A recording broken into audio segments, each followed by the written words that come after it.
The game changer Srikara space and structures వారి new office September 5న మురళీ మోహన్ గారిచే grand opening Shiva complex Vasavi Nagar Vijayawada. కేంద్ర ప్రభుత్వం భారీ ఊరట కలిగించింది. జీఎస్టీ విషయంలో కీలక నిర్ణయం తీసుకుంది. నిన్న రాత్రి కేంద్ర మంత్రి నిర్మలా సీతారామన్ ప్రెస్ మీట్ లో అనేక అంశాలను వెల్లడించడం జరిగింది. దీంట్లో ముఖ్యంగా సామాన్యులకు ఊరట కల్పిస్తూ కేంద్ర ప్రభుత్వం జీఎస్టీ పైన కీలక సంస్కరణలు చేసింది.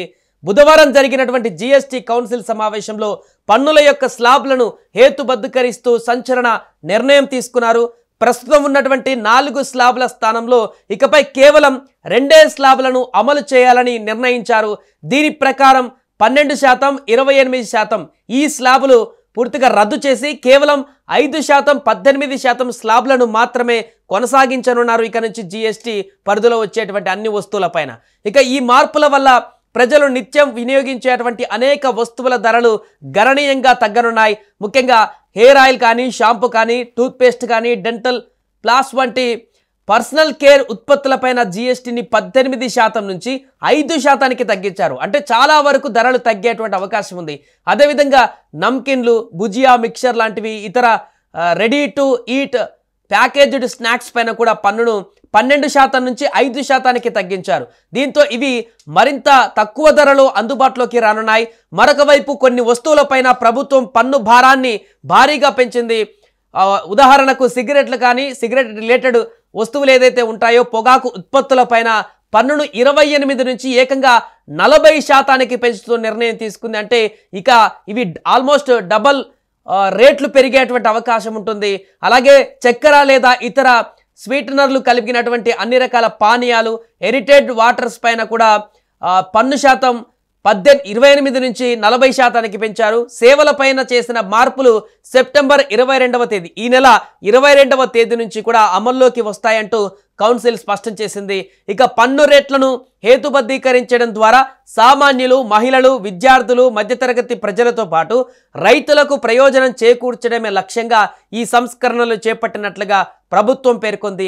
స్వాతంత్ర దినోత్సవ ప్రసంగంలో ప్రధాని నరేంద్ర మోదీ ప్రస్తావించినట్లుగా నిర్మాణాత్మక సంస్కరణలు, రేట్ల హేతుబద్ధీకరణ, జీవన సౌలభ్యం అనే 3 స్తంభాలపైన దృష్టి సారించినట్టుగా ఈ మార్పులు చేసినట్టుగా తెలుస్తుంది. అయితే ఈ యొక్క మార్పులని డిసెంబర్ అంటే దీపావళి నుంచి అమల్లోకి తెస్తారనుకున్నారు. కానీ అంతకంటే ముందే ఈ నెలలోనే ఈ యొక్క కొత్త జీఎస్టీ స్లాబుల మార్పులకు సంబంధించినటువంటి వాటిని కూడా ఇంప్లిమెంట్ చేస్తున్నారు. 22వ తారీఖు నుంచే పూర్తిగా అమల్లోకి రానున్నాయి. ఈ సంస్కరణల వల్ల వర్గీకరణ సంబంధిత వివాదాలు తగ్గడంతో పాటు ఆర్థిక కార్యకలాపాలు పుంజుకుంటాయంటూ కూడా ప్రభుత్వం భావిస్తుంది.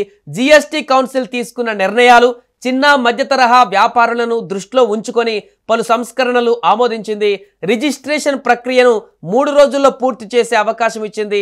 దీంతో పాటు ముందే నింపినటువంటి రిటర్నులు అమలవుతాయి. వస్త్రాలు, రసాయనాలు, ఎరువులు, ఫార్మా రంగాలకు 7 రోజులలో రిఫండ్ ఇవ్వాలని కౌన్సిల్లో నిర్ణయించారు. అయితే ఈ మార్పులు వ్యాపారాలకు సమయం, ఖర్చు ఆదా చేస్తాయని చెప్పవచ్చు. అలాగే రాష్ట్రాలు మాత్రం ఈ మార్పులకు తమ ఆదాయం తగ్గిపోతుందని ఆందోళన వ్యక్తం చేస్తున్నాయి. జమ్మూ కాశ్మీర్ ముఖ్యమంత్రి ఒమర్ అబ్దుల్లా మాట్లాడుతూ కొత్త పన్ను నిర్మాణం వల్ల తమ రాష్ట్ర ఆదాయం 10-15% వరకు పడిపోయే అవకాశం ఉందని చెప్పారు. ఉగ్రవాద దాడుల కారణంగా ఇప్పటికే ఆదాయ లోటు ఎదుర్కొంటున్న జమ్మూ కాశ్మీర్కు ఇది మరింత భారం అవుతుందంటూ కూడా వారు పేర్కొన్నారు. ఏదేమైనా కూడా దేశవ్యాప్తంగా అనేక మంది సామాన్యులకు ఎంతో లాభదాయకమైనటువంటి నిర్ణయంగా చెప్తున్నారు. కాంగ్రెస్ సంబంధించినటువంటి నేతలు కూడా, చిదంబరం కూడా నిన్న రెస్పాండ్ అవ్వడం జరిగింది. ఇది చాలా శుభ పరిణామం, మంచి నిర్ణయం, కానీ ఇంకా ముందే తీసుకోవాల్సింది, లేట్ అయిందంటే కూడా ఆయన కూడా వ్యాఖ్యానించారు.